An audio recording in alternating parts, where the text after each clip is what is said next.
भगवान शिव के जीवन में ऐसी कौन सी घटना घटी जिसके कारण उनको मनुष्य रूप धारण करना पड़ा और एक मछुआरन से विवाह करना पड़ा। इसके पीछे की क्या कथा है, ऐसे ही वीडियो को देखने के लिए हमारे चैनल को जरूर सब्सक्राइब करें। शिव पुराण के अनुसार कहा जाता है कि एक बार माता पार्वती भगवान शिव से अमर कथा सुनने की जिद करने लगी। माता पार्वती के जिद के सामने भगवान शिव अमर कथा सुनाने को तैयार हो गए और कहा, मेरी एक शर्त है, अमर कथा आपको पूरी सुननी पड़ेगी, उसे अधूरा नहीं छोड़ा जा सकता। माता पार्वती भगवान शिव की शर्त मान लेती हैं। भगवान शिव ने अमर कथा सुनानी शुरू कर दी, लेकिन कथा पूरी होने से पहले माता पार्वती को नींद आ जाती है। माता पार्वती को सोता देखकर भगवान शिव क्रोधित हो गए और उन्होंने कहा, देवी तुम आदि शक्ति होकर भी मनुष्य जैसा व्यवहार करती हो। यह सुनकर माता पार्वती को अच्छा नहीं लगा। उन्होंने भगवान शिव से कहा, अब मुझे प्राप्त करने के लिए आपको मनुष्य योनि में जन्म लेना पड़ेगा। इतना कहते ही माता पार्वती अंतर ध्यान हो गई। माता पार्वती के जाने के बाद भगवान शिव उदास रहने लगे। भगवान शिव ने कई बार माता पार्वती को याद किया, लेकिन वो आए तो आए कैसे। उन्होंने एक मछुआरे के घर में जन्म ले लिया था। समय बीतने के साथ साथ माता पार्वती अपने बाल्य अवस्था से निकलकर युवा अवस्था में प्रवेश कर गई।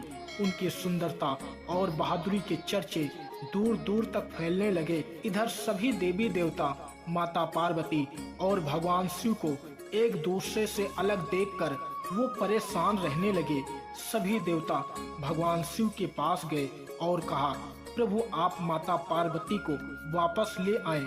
सभी देवताओं की बात सुनकर भगवान शिव ने माता पार्वती को वापस लाने का मन बना लिया और अपने प्रिय भक्त नंदी के साथ एक लीला रचने की सोची। भगवान शिव ने नंदी से कहा, नंदी तुम एक विशालकाय मछली का रूप बनाकर उस नदी में जाओ जहाँ पर मछुआरे मछली पकड़ने आते हैं। फिर नंदी ने एक विशालकाय मछली का रूप बनाकर उस नदी में उत्पात मचा दिया। जब मछुआरे नदी में मछली पकड़ने आते तो विशालकाय मछली उनके जाल तोड़ देती और वहां से सभी मछुआरों को भगा देते। सभी मछुआरे अपनी गुहार लेकर मुखिया के पास पहुँचे।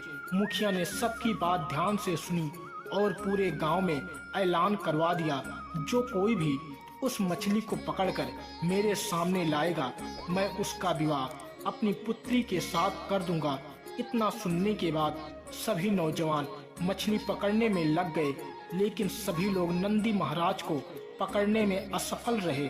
अंत में भगवान शिव ने मनुष्य रूप धारण करके मुखिया के पास गए और मछली पकड़ने का आग्रह किया। मुखिया ने कहा, ठीक है, अब तुम भी कोशिश कर सकते हो।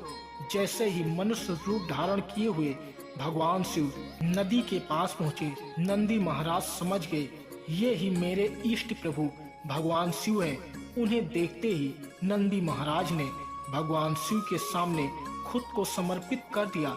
इस प्रकार मुखिया के कहे अनुसार माता पार्वती और भगवान शिव का विवाह हो गया। इस कथा से हमें यही सीख मिलती है कि अगर कोई अत्यंत जरूरी बात है तो उसे बिना अपने मन को भटकाए हुए उसे ध्यान से सुनना चाहिए, नहीं तो आप उस बात को अच्छी तरह से समझ नहीं पाएंगे। दोस्तों, अगर वीडियो पसंद आया हो तो चैनल को सब्सक्राइब, लाइक और कमेंट में हर हर महादेव जरूर लिखें।